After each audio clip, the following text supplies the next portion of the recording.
Selamat berjumpa dengan Yan di channel Morat Marit.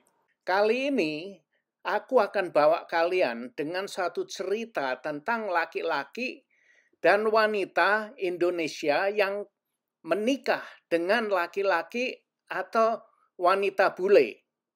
Nah, ini sangat menarik sekali. Aku adalah orang Indonesia yang pernah tinggal di Indonesia dan sekarang ini terdampar tinggal di Amerika. Persepsi saya tentu sangat beda sekali dengan pandangan kalian yang tinggal di Indonesia yang belum pernah tinggal di dunia barat. Sangat menarik sekali, ikuti ceritanya sampai habis ya. Secara umum, inilah bukan problem ya, mungkin kesulitan hidup yang akan dihadapi oleh orang-orang yang kawin silang. Silahkan mendengarkan dan nanti aku akan lanjutkan cerita aku tentang teman-teman Indonesia aku yang tinggal di Amerika. Oke, sampai jumpa nanti.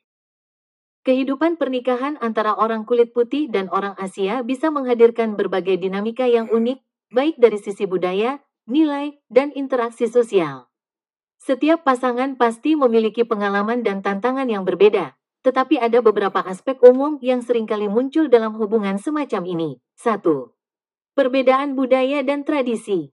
Pasangan yang berasal dari latar belakang budaya yang sangat berbeda seringkali harus menyesuaikan diri dengan kebiasaan dan tradisi masing-masing.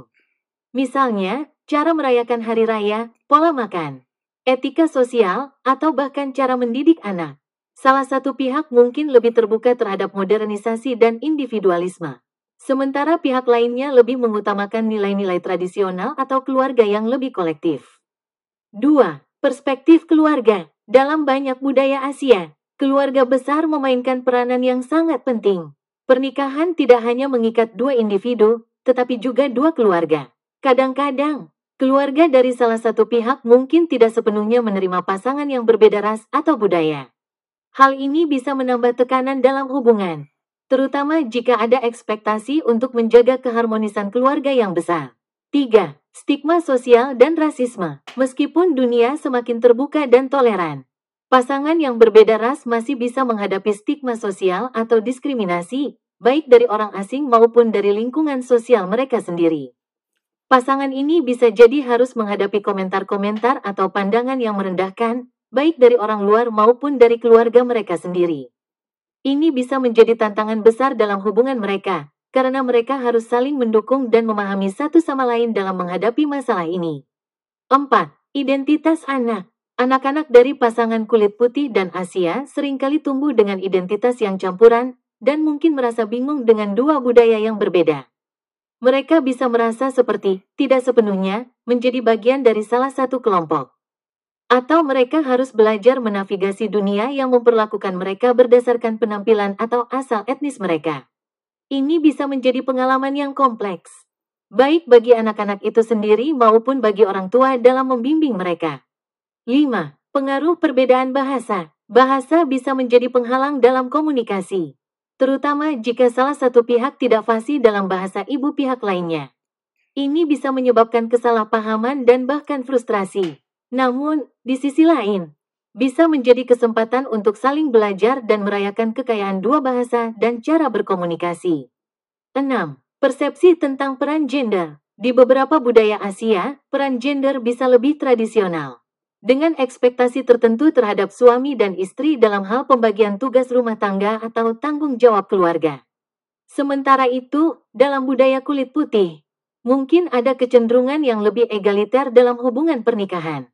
Konflik bisa muncul jika ada perbedaan pandangan tentang bagaimana peran gender seharusnya dibagi. 7. Keterbukaan terhadap perbedaan. Di sisi positif, pernikahan antar ras seringkali menciptakan kesempatan untuk lebih terbuka terhadap perbedaan dan merayakan keragaman. Pasangan semacam ini seringkali menjadi contoh keberagaman budaya yang harmonis dan saling menghargai, yang pada akhirnya memperkaya pengalaman hidup mereka bersama. Namun, pada akhirnya, seperti halnya dalam pernikahan lainnya, kunci keberhasilan adalah komunikasi yang baik, rasa saling menghargai, dan kesediaan untuk mengatasi tantangan bersama. Jika pasangan dapat saling mendukung dan belajar satu sama lain, perbedaan budaya dan ras justru bisa menjadi kekuatan dalam hubungan mereka. Nah, itulah sedikit penjelasan secara umum kemungkinan-kemungkinan atau gendala yang terjadi dalam kehidupan perkawinan silang. Tentu kalian juga mempunyai teman atau pernah melihat teman-temannya teman atau gimana ya, orang Indonesia yang menikah dengan orang bule. Kelihatannya kalau cuti ke Indonesia sangat bahagia sekali ya. Di luar dari semua itu, ada juga perkawinan silang yang berakhir dengan suatu perceraian. Nah, itu yang akan aku ceritakan, aku akan berbagi dengan kalian, karena aku pernah melibatkan diri aku di tengah-tengah drama kehidupan mereka itu. Sampai aku merasa berdosa sekali. Ceritanya begini, ini ada wanita yang menikah dengan orang bule di sini. Terus dia diboyong pindah ke Amerika, hidup di sini, akhirnya mereka mempunyai 3 orang anak. Terus kemudian saya lihat juga awalnya itu pulang balik cuti itu selalu ke Indonesia. Nah, yang gawatnya lagi, yang parahnya lagi, keluarganya yang di Indonesia itu selalu ngerusui. Ngerusui itu tahu nggak? Selalu me mengganggu, mau dibilang mengganggu ya gimana ya, tergantung itu persepsi kalian, dari mana kalian melihat, apakah dia itu mengganggu atau, menolong atau gimana, enggak tahu lah. Yang jelas ceritanya seperti ini. Keluarganya yang di Indonesia itu sering curhat kepada anaknya, ini si wanita ini. Orang tuanya selalu ini, sambat, nggak punya uang, minta kiriman duit untuk hidup, katanya kurang duitnya untuk hidup, nggak cukup, segala macam lah, tetek bengek seperti itulah garis besarnya. Terus kemudian kemenaan dia juga, ya anaknya, kakaknya dia, bilang, mau sekolah tapi nggak punya uang muka, segala macam drama, eee, ditumpahkan semua kepada ATM. ATM, kepada si cewek ini, teman aku ini. Jadi curhat terus tentang kekurangan ini, kekurangan itu. Jadi si cewek ini ya karena cinta ya. Mungkin kalian bisa karena cinta membantu orang tuanya, membantu kemenaannya kakaknya. Nggak ada salahnya ya, itu kan tradisi Indonesia kan. Jadi nggak ada salahnya menurut, tergantung dari mana kita memandang gitu ya. Nah, terus kemudian karena semua itu ya, dia selalu pulang ke Indonesia, cutinya itu keluarganya dibawa ke Indonesia, eee, nggak pernah kemana-mana gitu.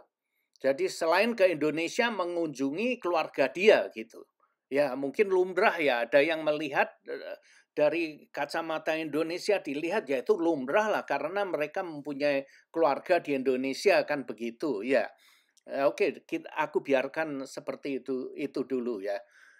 Terus kemudian, eee, satu hal, eee, ada pernah terjadi yang sedikit cekcok dengan suaminya karena mereka itu sudah rencana ingin berlibur dengan keluarganya ke negara lain, dengan kapal pesiar gitu.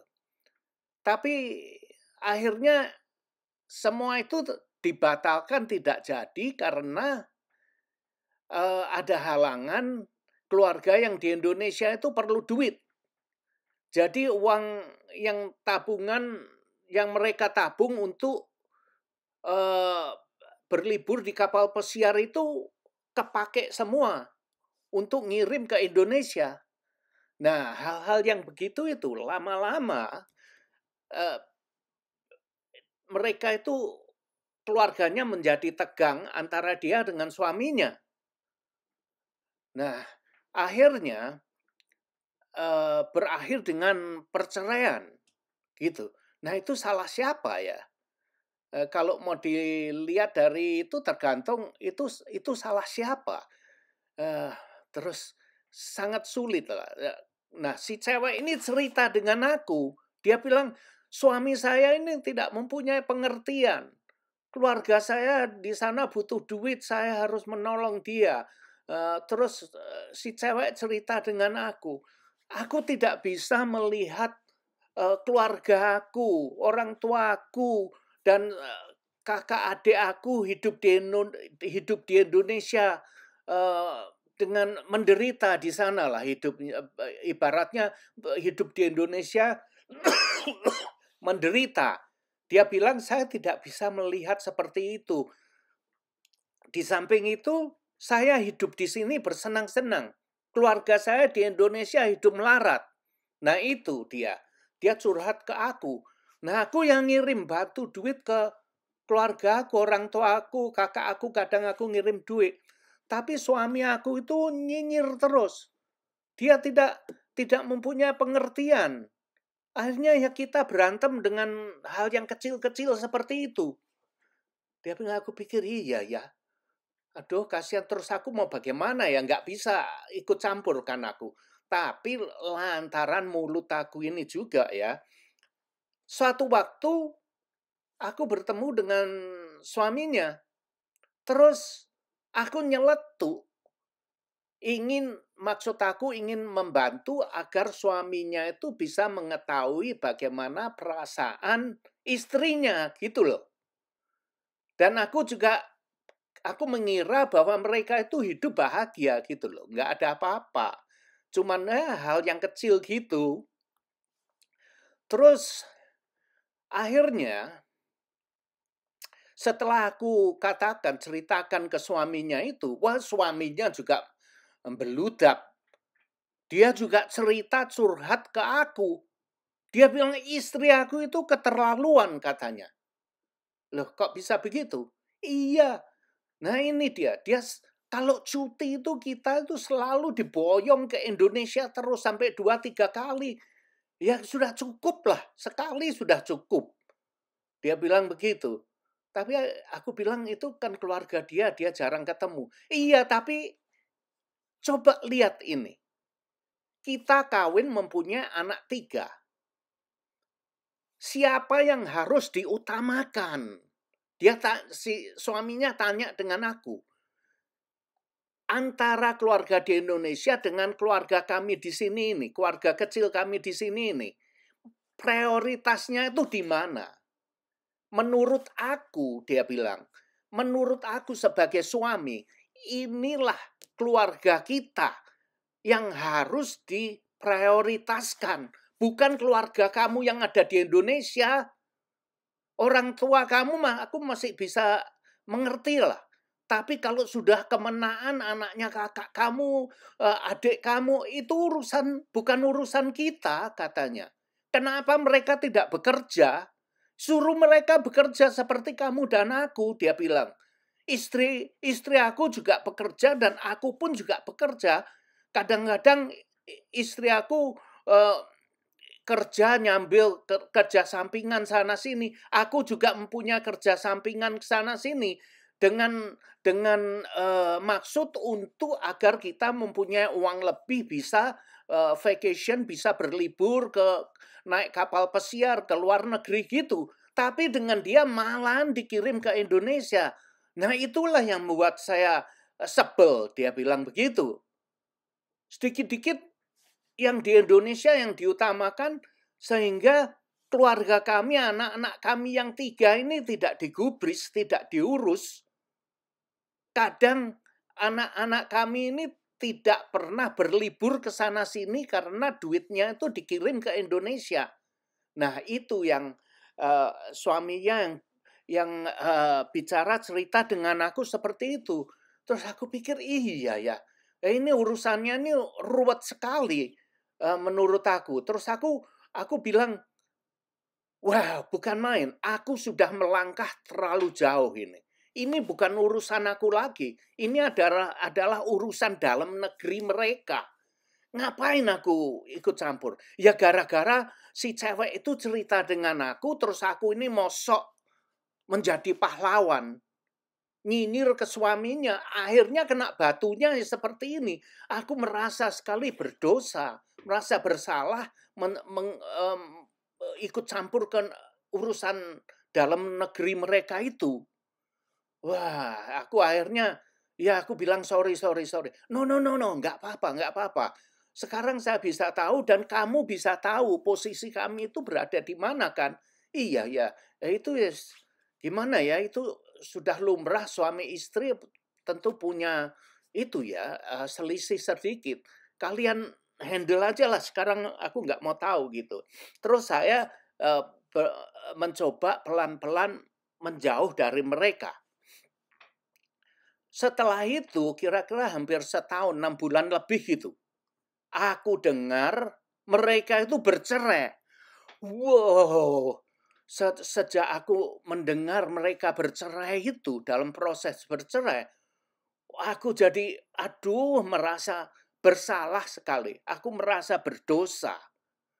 Aku merasa menyalahkan diri aku. Kenapa aku ikut campur gitu loh. Kenapa mulut aku sampai bicara dengan suaminya. Terus akhirnya mereka sampai bercerai gitu. Aduh, aku merasa ampun ya Tuhan. Aku nggak tahu harus berbuat apa. Ya, aku hanya pelongo, eh, nggak bisa berbuat apa-apa. Aku hanya ngurut dada aku aja. Nah, ini masih belum apa-apa. Ini masih belum apa-apa ya. Eh, Terus aku cerita lagi nanti. Tunggu dulu. Akhirnya mereka bercerai. Final. Sudah benar-benar bercerai.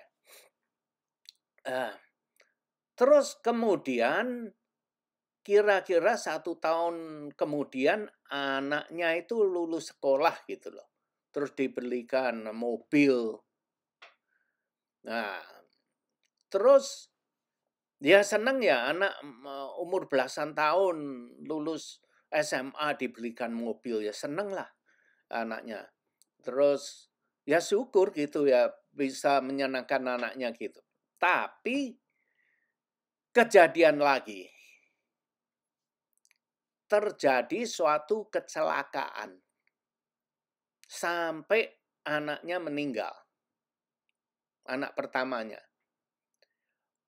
Nah, anak itu meninggal.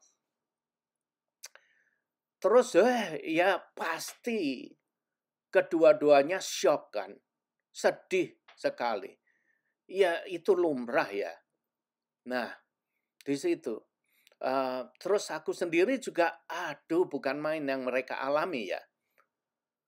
Sekali waktu setelah berapa bulan kemudian, setengah tahun lebih gitu ya, jelalah aku sempat bertemu dengan si cewek itu.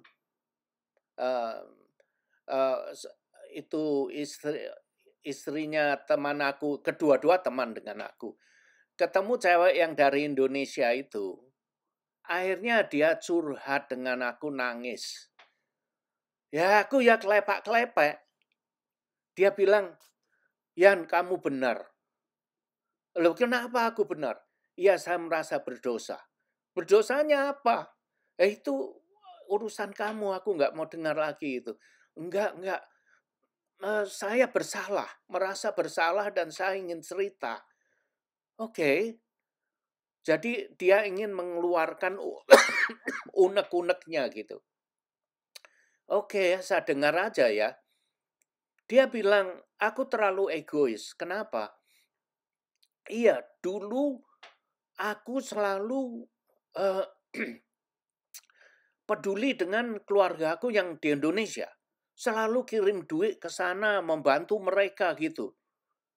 Sehingga aku sadar menterlantarkan anak aku yang di sini, yang tinggal dengan kami dulu sebelum kami cerai itu. Anak aku sampai tidak pernah kemana-mana gara-gara kita nggak punya duit untuk berlibur ke luar negeri selain Indonesia. Selain itu mau berlibur ke kapal pesiar dibatalkan segala macam. Anak aku mau beli mainan aja. Sekarang aku cerita dengan kamu. Anak aku mau beli mainan. mau makan ke restoran gitu aja tidak kesampaian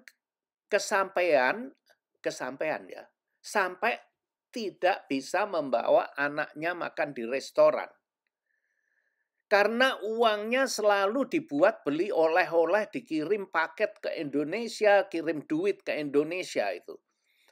Karena saudara yang di Indonesia itu diutamakan, sehingga anak-anaknya itu yang di sini terlantar dan dia baru sadar dan dia baru bisa melihat sekarang ini. Setelah anak pertamanya meninggal itu dia bisa melihat, mengintrospeksi dirinya sendiri, banyak waktu untuk merenung, melihat ke masa lalu dia. Akhirnya dia bisa melihat kekurangan dia atau kesalahan dia itu. Dia bilang, saya berdosa sekali. Anak saya tidak saya perhatikan, malahan keluarga yang di Indonesia. Saya perhatikan kirim ini, kirim itu, tapi mereka itu masih nyinyir terus. Sudah dikirim ini itu, tapi mereka masih kurang terus mengganggu saya. Dia bilang gitu. Wah, akhirnya, lah kok baru sekarang sampean bisa melihat, aku bilang begitu.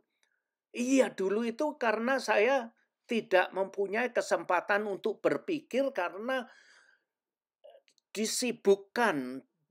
Pikiran saya terlalu kacau mendengarkan keluhan-keluhan keluarga saya yang ada di Indonesia sehingga saya tidak bisa memikirkan banyak tentang keluarga saya sendiri, katanya begitu. Wah, sekarang ini dia menyesal. Lah saya sudah kirim banyak uang di Indonesia tuh mereka masih kurang nyinyir terus. Masih komplain terus dan tidak pernah terima kasih dengan saya. Sampai dia tuh begitu, melihat keluarganya di Indonesia setiap ketemu, setiap telepon itu nodong terus, kata dia begitu. Wow. Nah, terus aku bilang akhirnya udahlah Mbak, aku juga udah nggak mau cerita mendengar lagi, aku ikut sedih. Terus saya bilang, Mbak, itu sudah berlalu, udah jangan dipikir. Mau dipikir pun juga malah bikin Mbak ini nanti stres, terus itu malah sakit nanti. Sudah terjadi dan tidak bisa kita robah. Kita harus melepaskan itu semua. Lepaskan semuanya, sekarang konsentrasi dengan kehidupan Mbak sendiri. Sekarang Mbak sendiri keluarganya sudah hancur, sudah bercerai. Nah, sudahlah, yang sudah lalu udah nggak usah dipikirkan lagi. Ya mau dipikirkan ya boleh lah, tapi jangan keterlaluan karena kita tidak bisa merubah masa yang lalu kan sudah terjadi. Sekarang konsentrasi dengan sekarang, now. Jadi kehidupan yang hari ini. Jadi itu yang harus dipikirkan tentang diri kita sendiri dulu, terus ke depannya gimana. Seperti itu. Jadi akhirnya aku akhiri sampai di situ aja. Nah, ini adalah salah satu cerita yang membuat saya sendiri jadi merasa berdosa melibatkan diri aku dengan kehidupan orang lain. Nah, inilah salah satu cerita tentang hidup dan kehidupan yang pernah aku lihat dengan mata kepala aku sendiri. Sekarang aku berbagi dengan kalian. Soal kawin atau berumah tangga, ini tidak ada sekolahnya. Kalian semua dan aku, kita semua ini terjun bebas seperti pilot pesawat, pilotnya apa ya? Pilot angkatan udaranya Jepang itu, Tamakashi. Dia menerbangkan pesawatnya langsung dihantamkan ke targetnya. Jadi memang jitu sekali ya tekniknya. Kita juga begitu, langsung terjun tanpa ada training, tanpa ada sekolahnya. Kita Tamakashi terjun bebas dalam kehidupan menjalani sambil belajar. Nah, itulah. Semoga cerita ini bisa bermanfaat untuk kita semua. Oke. Nah, kalau kalian mau kawin, ya silahkan. Ada yang mengatakan ya silahkan. Ada yang mengatakan jangan kawin dulu. Kalian harus siap-siap, punya uang bekerja, punya simpanan yang cukup, punya rumah, punya ini, punya itu. Ada pula yang mengatakan kawin aja, kama kasih gitu. Kalau mau nunggu kaya, kapan mau kawinnya? Itu. Ya, terus ada orang yang mengatakan lagi kawin itu ya tinggal terjun aja, insya Allah gitu. Iya, jangan diserahkan semua ke Allah ya, ke Tuhan ya. Ya paling tidak itu kita itu harus punya duit, 95% harus punya uang, punya persiapan gitu loh. Jadi jangan diserahkan semuanya ke Tuhan. Insya Allah terus bin salabin langsung kawin ya, bubar, berantakan. Alah, hidup ini memang sulit kok. Ya jadi aku sendiri tidak tahu harus bagaimana ya. Aku tidak berani menyarankan kalian, silahkan jalani sendiri. Semoga cerita ini bisa bermanfaat. Nah, kalau mau cerita kawin silang ya, kawin dengan bule. Ada orang yang bilang, aku mau kawin dengan bule. Ya, silahkan monggo. Jangankan kawin dengan bule ya. Kawin dengan bangsa sendiri aja. Sulitnya setengah mati di Indonesia. Coba kalian kawin antara orang Sunda dengan orang Batak. Ya, berantakan ya. Itu aja sulitnya setengah mati ya. Kawin antara orang Jawa dengan orang Makassar, sulit. Atau kawin dengan antara orang Toraja dengan orang dari Papua gitu ya, sulit sekali. Memerlukan banyak penyesuaian. Apalagi kawin dengan orang bule. Nah, itu sangat sulit sekali menurut aku. Kelihatannya gampang dilihatnya, kita melihat orang lain yang kawin dengan orang bule, wah kelihatannya enak, bahagia. Mereka enak-enak ya, bisa hidup di Amerika. Coba kalau kalian ngalami sendiri, ya banyak yang bahagia, ada juga yang berantakan seperti cerita aku ini. Ada juga yang ya biasa-biasa aja, semuanya itu nasib ya. Kalian percaya nasib? Ya seperti itu. Silahkan mencoba. Inilah hidup. Kalau kita tidak coba, nanti ya bagaimana ya? Silahkan mencoba. Sampai di sini dulu. Bye-bye. Terima kasih sudah nonton video ini. Dan jangan lupa like, comment, share, dan subscribe. Adios, my friend.